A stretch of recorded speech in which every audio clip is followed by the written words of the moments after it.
Welcome to the IUN Oral History Project. My name is Zachary Seljan. This is Peter Zachocki. May I have your permission to record? Yes. So, Peter, you had mentioned that you wanted to talk about your family's immigration to the U.S. Can you um, explain where they came from, what made them want to come to the U.S.?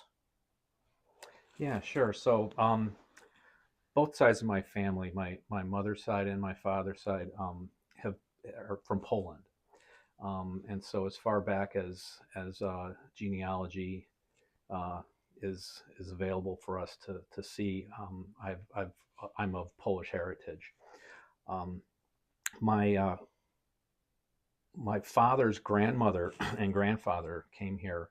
They were born in the uh, late 1860s, early 1870s, and came to Chicago um, right before the turn of the century, the late 1890s.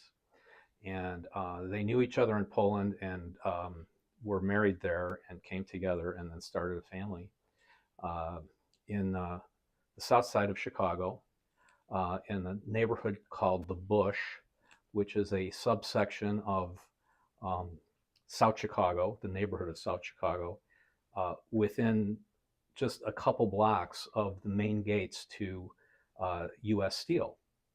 And so they came for the jobs at U.S. Steel. They built a small home from scratch on a little prairie lot nearby, and the city pretty much grew up around them. There was, horse and buggies back then, and it was a better life for them. When they left Poland, it was actually part of Prussia that they were in, and they were fleeing, political persecution and very poor economic conditions. And Chicago at that time was one of the most fastest growing metropolises in the world. And so, and there was a very large Polish population of people that were here in this part of the country at that time. So they came. Other folks that they knew stopped off along the way in Pennsylvania and made a life for themselves there. Some in Ohio, some in Indiana, but they went to Chicago, which was kind of the ending point for most Polish immigrants at that time. Okay.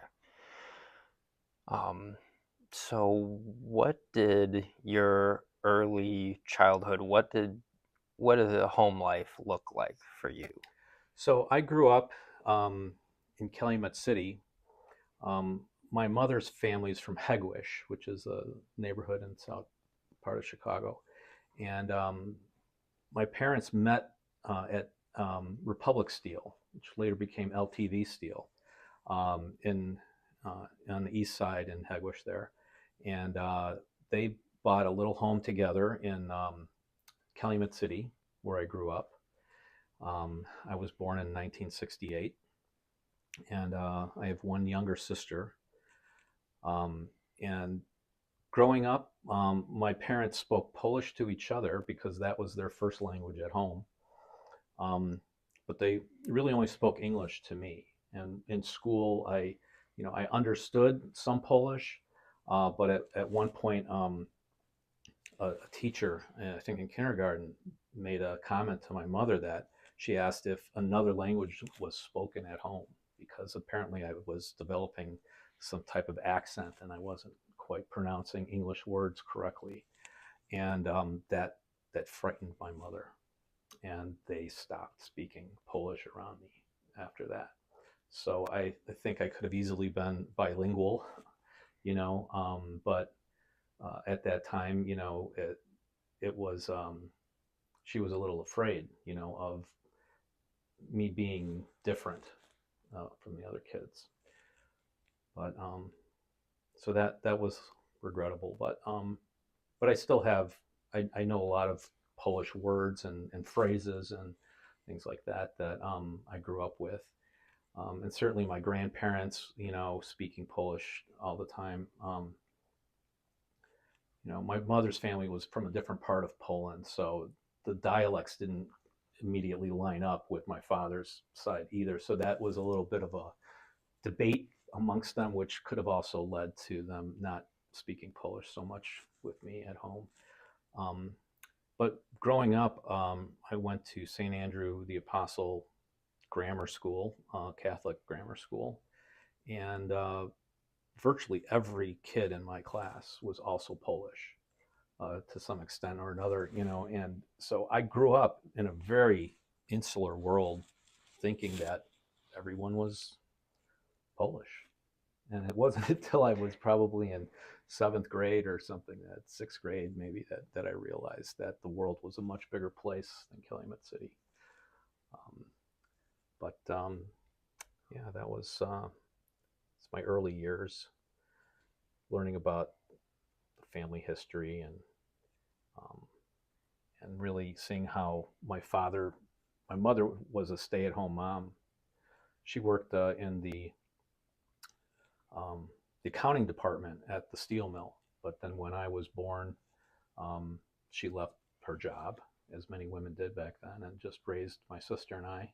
And my father continued to work at Republic Steel until it closed in 1985. At that point, I think he had about close to 40 years of service, close to retirement anyway, but um, it really stung. He really missed his job and missed, you know, he wanted to be able to leave on his own terms from such a long career, because his father and grandfather and every uncle that I ever had all worked in the steel mill in some capacity. And I was convinced that I would also follow that path. In 1985, I was a junior in high school, and my father lost his job, and I was crushed, really, because it sort of ended my prospects of joining him in the steel mill, which was kind of the plan. So plan B then for me became, well, maybe I'll go to college. And that's when my journey into the life-changing effects of education really began. So what? So you said the steel mills was your kind of dream to follow in your father's footsteps. When they closed, why was it such a pivot to go to college for education? What made you choose college over another trade? I think it was just such a sort of sea change, because there was really no plan B. There wasn't, like, I wasn't interested in becoming like an auto mechanic or a plumber or anything like that. I just wanted to work with my dad, and the things that he worked on in the steel mill. He was in charge of the melt shop where they actually melted the metal down, and he ran a degasser machine, and he had a team. He was the foreman of the unit there, and I was really interested in that, and I thought that I would study metallurgy or something at some point, but not in the form of actually getting a degree. I thought I would just learn through training at the mill and that sort of thing. But when the mill closed, I thought, this is a chance for me to just explore new things and see what's out there. And luckily my father was a huge believer in education and wanted me to do what I wanted to do. And he, being an older guy at that point, had saved a lot of money, and he had, relatively young kids for a guy his age, so he was able to afford to send me to school. And you know he never finished high school himself, so because he got drafted into World War II. and never got his GED or finished or anything. He just came right back from the war and went into the mill. And so he always regretted that, and felt sort of deficient, and wanted to ensure that, I had a better chance in life than he did. What I don't think he even realized, and what I didn't realize, is how going to school isn't just a pathway towards gaining, a career or some employment. That it's but it helps you live your very best life. And the more you learn, the more you realize there's so much more to know. And so when I got to college, it was a cumulative effect over the first couple months that I was there. I just realized that I wanted to take every class that I could, and I didn't even want to leave. I didn't want to leave college when I finally did graduate. Um, Hence, why I stayed in higher ed and began working here. Is I worked in the bookstore. I went to DePaul University, and I really wish I had gone to IU Northwest. I did not even realize at the time um, that this school was here and so close by to my home, um, and that you didn't have to live in Indiana to go to an Indiana school. So that was one of the reasons that I wanted to come work here, just because I felt like it was a missed opportunity for me uh, when I was college age. Um, but also being from Calumet City and spending a lot of time in Hammond and Munster growing up, and this is the region that I feel a part of, even though I was from Illinois. This is the part of the area that really spoke to me and still does. So I feel much more kinship with people in this part of the uh, state of Indiana than I do even with other people from Illinois, from like the north side of Chicago or anything like that. So you had talked about how your father had come back from World War II and gone back into the mills. Mm-hmm. Um, can you explain why he wanted to join up if he was able to join up? Yeah, so he just turned 18 in April, on April 15th, 1944. He was born in 1926. And so just right after that, in May, he got a telegram, and it says, "Greetings from Uncle Sam. We want you to show up." And so he did, and he he was sent into the army, and he was a very nervous guy. He he had a tough childhood too. His mother died when he was 6, and uh, he grew up kind of like an orphan because his father was working in the mill all the time, and so he played hooky a lot from school. Nobody was watching him, and he that's why he later said, how important an education would be, for me, because he regretted that. But yeah, after the war, he didn't feel he had other prospects really, and it was a great time, a booming economy. The steel mills were really doing well, and so between 1945 and 1985, it was just a massive buildup of industrial strength in this country, and it was the steel mills were the backbone of that. And so this region, has really been such an integral part to that history of America. And he was a shining example, I think, of the kind of guys that really built this country. Um, so uh, I do have a picture of him here. A couple pictures. This is him in his uniform, um, right after basic training. He he sent that picture home to his father, and just to let him know that he was okay. And he he was such a scrawny kid growing up in the Depression, um, he put on 40 pounds in 16 weeks from just eating regularly, um, that they were feeding him, in basic training. And then at the end of the war, um, in Bavaria, he was a replacement for guys that were killed in the Battle of the Bulge. And so at the end of the war, um, him and his friends had a moment to finally relax and enjoy a beautiful summer day, a spring day in Germany. And this was a photo that um, captures that moment. I don't know who possibly could have taken this picture, but it was sent to me by the granddaughter of the guy next to my dad. My dad's on the far right, and you could see at age 18 there, he's muscular. I mean, he's already survived the war, and it was just like such a remarkable um, chance to see a picture like this of my dad at that age. It really, is moving to me, and I've got this on my mantle at home. I look at it every day. It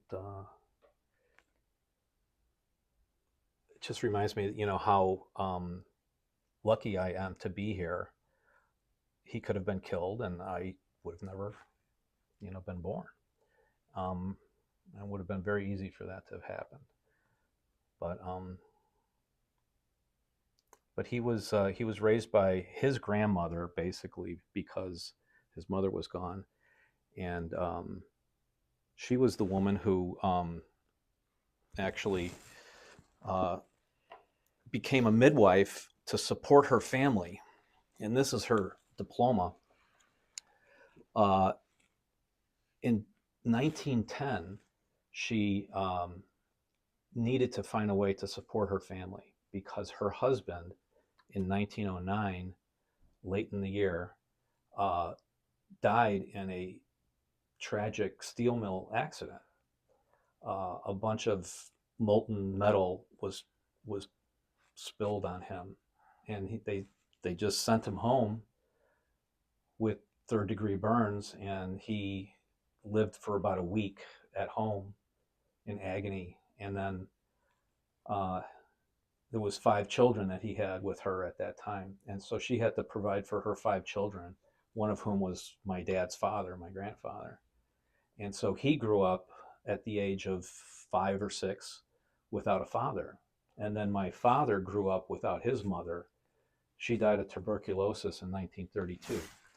So the fact that my grandmother had the wherewithal, or my dad's grandmother had the wherewithal to get an education and provide for that family at such an early time. 1910 was um, there was no resumes, there was no, everything was word of mouth. She was a midwife, and from what I'm told, she delivered thousands of babies in her career in the South Chicago and the whole South Side.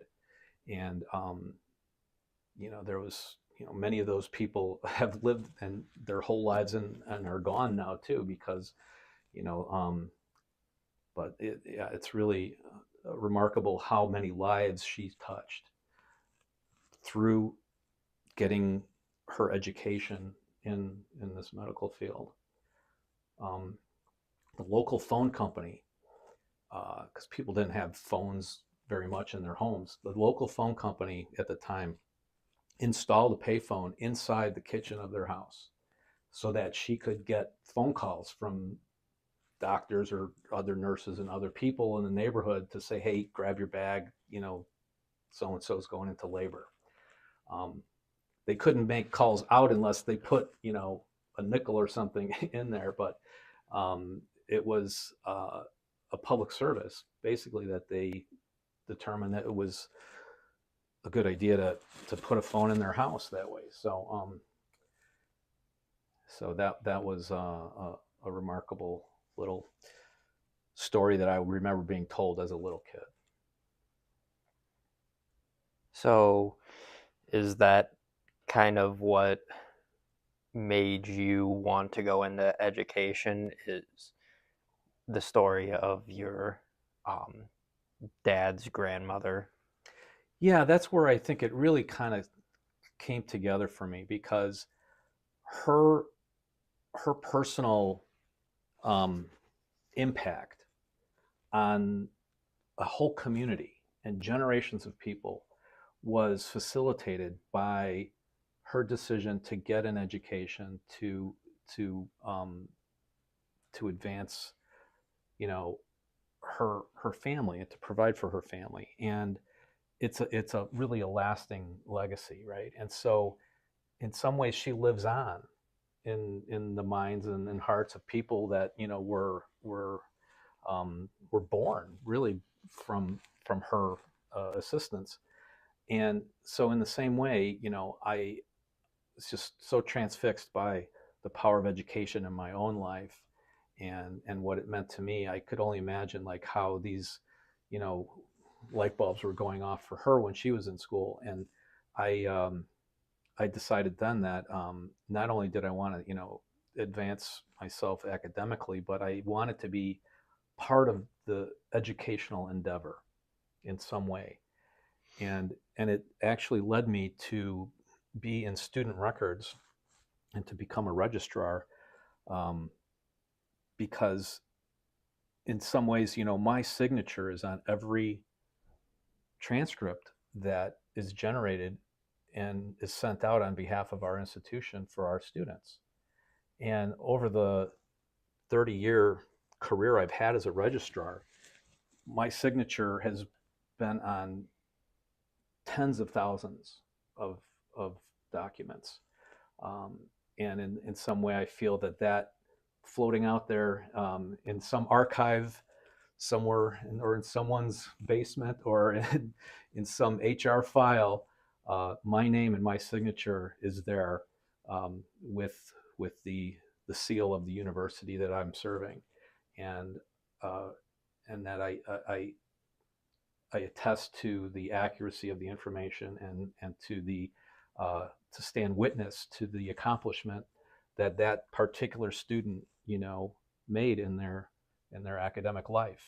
So sharing in their academic journey, being part of that, and being part of a permanent record, that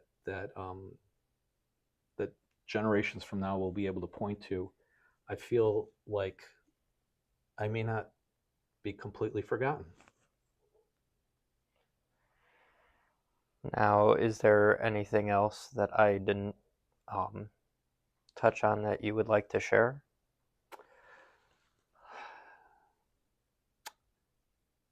Just that I just want to say that I want to continue my journey in helping students, and helping students of this region in particular, because just as I was faced with the crossroads of going into working in the steel mill and having a blue collar career, uh, and going in instead into education, it really it was really a turning point for me. And just as I see students today are faced with the same choice, should they go into a lucrative career in plumbing or electricity, or some other trade, or should they pursue their education in college? And I don't really think it's a sort of a false choice. I think they can do both.